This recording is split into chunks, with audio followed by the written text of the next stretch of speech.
മാന്നാറിലെ കലയുടെ കൊലപാതകത്തിൽ കസ്റ്റഡിയിലുള്ള പ്രതികളെ ഇന്ന് ചോദ്യം ചെയ്യും. പ്രതികളെ ഇന്ന് തെളിവെടുപ്പിന് എത്തിച്ചേക്കും. ഭർത്താവ് അനിൽകുമാറിനെ നാട്ടിലെത്തിക്കാനുള്ള ശ്രമങ്ങളും പോലീസ് ആരംഭിച്ചു.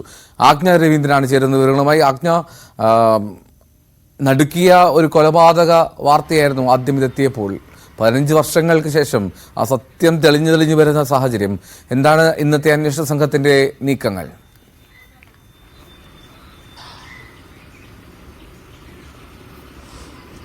എൽദോ, ഇന്ന് അറസ്റ്റിലായിട്ടുള്ള കസ്റ്റഡിയിലുള്ള 3 പ്രതികളുണ്ട്. 2 മുതൽ 4 വരെയുള്ള പ്രതികൾ ജിനു, സോമൻ, പ്രമോദ്.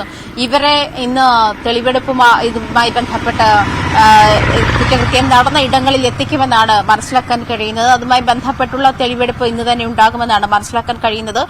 മാത്രമല്ല, 1-ാം പ്രതി അനിൽകുമാറിനെ എത്രയും വേഗം നാട്ടിലേക്ക് എത്തിക്കാനുള്ള നീക്കങ്ങളും പോലീസ് തുടങ്ങിയിട്ടുണ്ട്. അനിൽകുമാർ ഇപ്പോൾ ഇസ്രയേലിലാണ്. ഇതുമായി ബന്ധപ്പെട്ട് എംബസിയുമായി ബന്ധപ്പെട്ടതിനുള്ള നീക്കങ്ങൾ വളരെ വേഗത്തിലാക്കാനുള്ള ഒരുക്കങ്ങളും പോലീസ് തുടങ്ങിക്കഴിഞ്ഞു. ഇത് മാത്രമല്ല, അനിൽകുമാറിന്റെ കുടുംബം വഴി സ്വാധീനം ചെലുത്തിയും അനിൽകുമാറിന്റെ അച്ഛനെ കൊണ്ട് കഴിഞ്ഞ ദിവസം വിളിപ്പിച്ചിരുന്നു, മകനെ കൊണ്ട് വിളിപ്പിക്കുന്നു.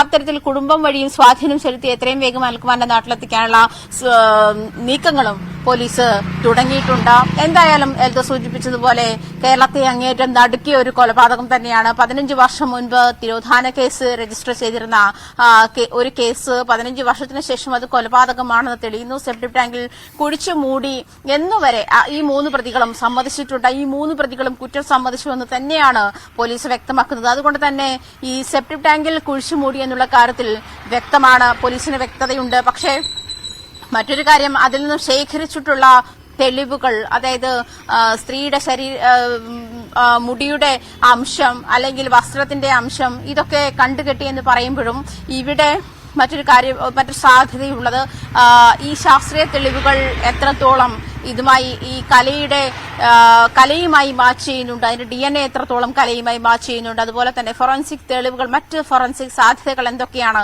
ഇതിനെയൊക്കെ മുൻനിർത്തി വേണം പോലീസിന് ഈ കാര്യത്തിൽ തെളിവുണ്ടാക്കാൻ. അതുകൊണ്ട് തന്നെ തെളിവില്ലാതെ, ശാസ്ത്രീയമായ തെളിവുകളുടെ അടിസ്ഥാനത്തിലല്ലാതെ ഇത്രയും കാലം ഈ 15 വർഷം പിന്നിട്ട ഒരു കേസ് തെളിയിക്കാൻ പ്രയാസമാണ്.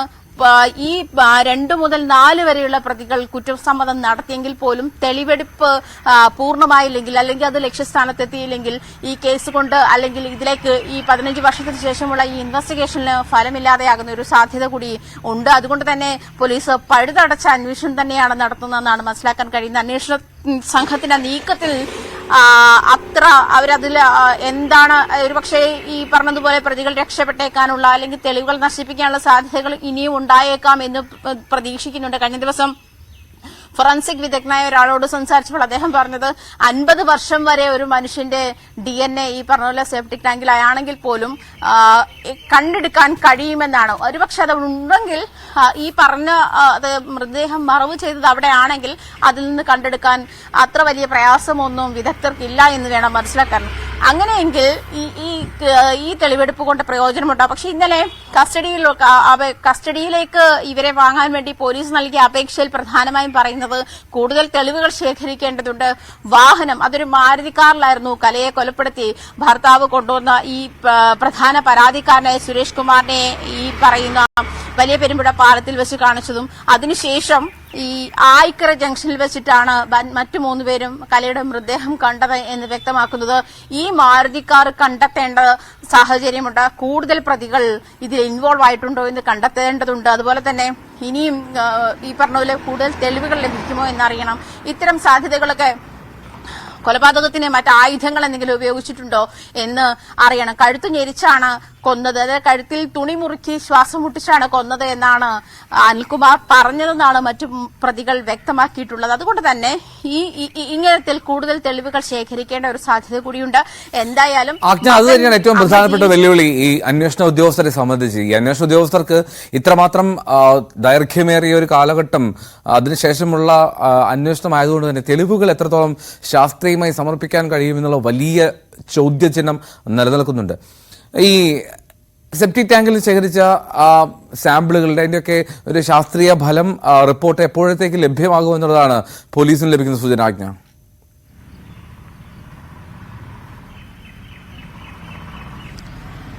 പക്ഷെ ഫോറൻസിക് ഫലങ്ങൾ വരാൻ അധികം താമസമില്ല എന്നാണ് മനസ്സിലാക്കുന്നത്. പക്ഷേ ഇന്നലെ ഫോറൻസിക്കിന്റെ വിദഗ്ധർ പോലീസ് സ്റ്റേഷനിൽ എത്തിയിരുന്നെങ്കിലും അതുമായി ബന്ധപ്പെട്ട ഒരു വ്യക്തതയും പോലീസ് നൽകിയിട്ടില്ല. അതേസമയം DNA പരിശോധന ഫലം വരാൻ കുറച്ച് താമസിക്കുമെന്നാണ് മനസ്സിലാക്കാൻ കഴിയുന്നത്. എന്തായാലും ഇതിൽ പോലീസ് കൃത്യമായ ഒരു വ്യക്തമായ ഒരു അന്വേഷണ രീതി എങ്ങനെയാണ്, ഏത് തരത്തിലാണ് എന്നുള്ള ഒരു കാര്യം മീഡിയയോടോ അതല്ലെങ്കിൽ ചെറുപക്ഷെ ഈ പറഞ്ഞതുപോലെ ഇത്രയും എല്ലാം സൂചിപ്പിച്ചതുപോലെ ഇത്രയും കാലത്തിന് ശേഷമുള്ള ഒരു കൊലപാതകം തെളിയിക്കുന്നതിന്റെ റിസ്ക് ആയിരിക്കാം. ആ ഒരു സാധ്യതയ്ക്ക് അതിന് വിലങ്ങുതടയാവാൻ വരുന്ന സാഹചര്യങ്ങളെല്ലാം ബ്ലോക്ക് ചെയ്യാൻ വേണ്ടിയിട്ടായിരിക്കും ഒരു പക്ഷേ അങ്ങനെ ഒരു മുൻകരുതൽ പോലീസ് എടുക്കുന്നത്. എന്തായാലും ഈ പോലീസിന്റെ ഭാഗത്തുനിന്നും വ്യക്തമായ അത് ഏത് ഭാഗത്തേക്ക് ഏത് തരത്തിലാണ് അന്വേഷണം നീങ്ങുന്നത് എന്ന് വ്യക്തതയില്ലാത്ത ഒരു നീക്കമാണ്. അത് കഴിഞ്ഞ ദിവസവും നമ്മൾ മാധ്യമപ്രവർത്തകർ അവിടുന്ന് അതിന്റെ ചില കോൺസിക്വൻസ് അനുഭവിക്കേണ്ടി വന്ന സാഹചര്യം കൂടിയുണ്ട്. അത്തരം സാഹചര്യങ്ങൾ മാറ്റി നിർത്തിയാൽ ഒരു പക്ഷേ ഈ പറഞ്ഞതുപോലെ അത് ചില ഒറ്റപ്പെട്ട സംഭവമായിട്ട് കണക്കാക്കിയാൽ മതിയെന്നാണ് വിചാരിക്കുന്നത്. പക്ഷേ അത്തരത്തിലുള്ള സാഹചര്യങ്ങൾ പോലും മാറ്റി നിർത്തിയാൽ പഴുതടച്ചുള്ള അന്വേഷണത്തിലേക്കാണ് പോലീസ് കടന്നിരിക്കുന്നത് എന്ന് വേണം മനസ്സിലാക്കാൻ. ആ ഒരു രീതി കൊണ്ടുപോയാൽ മാത്രമേ ഈ പറഞ്ഞ പോലെ ഇത്ര കാലം, അതായത് 1.5 പതിറ്റാണ്ട് നീണ്ട ഒരു സാഹചര്യത്തിലേക്ക് കൊലപാതകം തെളിയിക്കുക എന്നുള്ളത് ഈ പറഞ്ഞതുപോലെ ശാസ്ത്രീയ തെളിവുകളുടെ ബലത്തിൽ മാത്രം, പിൻബലത്തോടെ മാത്രമേ തെളിയിക്കാൻ കഴിയുകയുള്ളൂ.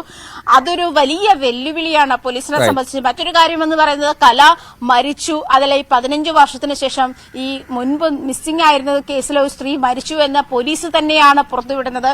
അതുകൊണ്ട് തന്നെ കല ജീവിച്ചിരിപ്പുണ്ടോ, കല മരിച്ചോ എന്ന് തെളിയിക്കേണ്ട ഉത്തരവാദിത്വം അതൊരു വലിയ ബാധ്യതയായി പോലീസിന്റെ മുന്നിൽ തന്നെയുണ്ട്. മാത്രമല്ല നമ്മുടെ കേരളത്തിന്റെ ഈ കുറ്റാന്വേഷണ ചരിത്രത്തിൽ നിരവധി കേസുകൾ ഇങ്ങനെ 23 വർഷത്തിന് ശേഷവും 19 കൂടത്തായി കേസ് തന്നെ വലിയ ഉദാഹരണമാണ്. വർഷങ്ങൾക്ക് ശേഷം 2002 മുതൽ 2016 വരെയുള്ള കാലഘട്ടത്തിൽ ഒരു സ്ത്രീ നിരന്തരം 6 പേര് സൈനൈഡ് കൊടുത്തു കൊന്നു, അത് കൊലപാതകമായിരുന്നു എന്ന് തെളിയിക്കുന്നത് എത്രയോ വർഷങ്ങൾക്ക് ശേഷമാണ്. അപ്പൊ അത്രയും കാലഘട്ടത്തിൽ കഴിഞ്ഞിട്ടുള്ള കൊലപാതകങ്ങൾ വരെ തെളിയിക്കാൻ പോലീസിന് കഴിഞ്ഞിട്ടുണ്ട്.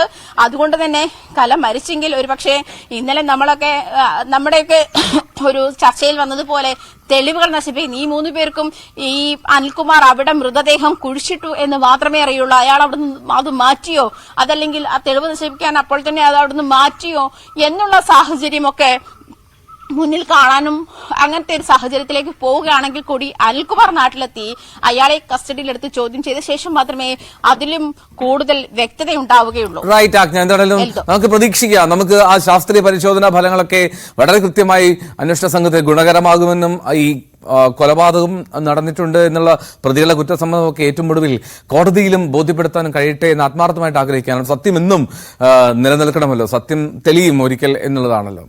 ആജ്ഞ രവീന്ദ്രനാണ് വിവരങ്ങൾ നൽകിയത്. ഇനി കടലാക്രമണം രൂക്ഷമായിട്ടുള്ള വൈപ്പിൻ എടവനക്കാട് സമരം ശക്തമാക്കാൻ സംയുക്ത സമരസമിതി. കടൽ ഭിത്തി നിർമ്മാണം സംബന്ധിച്ച്